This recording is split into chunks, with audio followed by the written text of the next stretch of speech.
¿Sí? Sí. Ok. Bueno, ahora les voy a explicar cómo es que se debe de realizar una auscultación cardíaca. Para esto debemos de saber que existen 4 focos cardíacos. Va a ser el foco aórtico, que se va a encontrar a nivel de el segundo espacio intercostal por el lado derecho del esternón.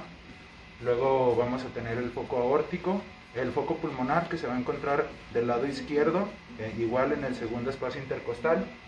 Y también vamos a tener lo que es el foco tricúspide.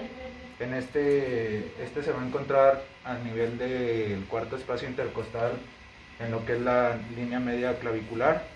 Y por último tenemos el cuarto foco, que es el foco mitral o el ápice mitral, también conocido, que se va a encontrar a nivel de el quinto espacio intercostal, que va a ser donde se encuentra el ápice del corazón.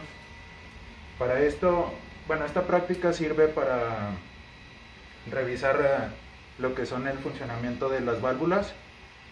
Cuando se ausculta lo que es la válvula, bueno, el foco aórtico, se va a auscultar la válvula aórtica y vamos a saber el funcionamiento, ya sea si puede existir un soplo o algún otro defecto.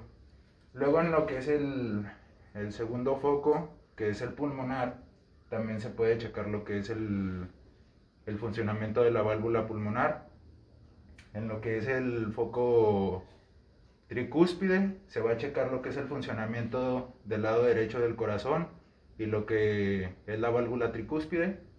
Y a nivel del ápice mitral o el foco mitral, se va a poder revisar lo que es el funcionamiento correcto de la válvula mitral y del funcionamiento del lado izquierdo del corazón.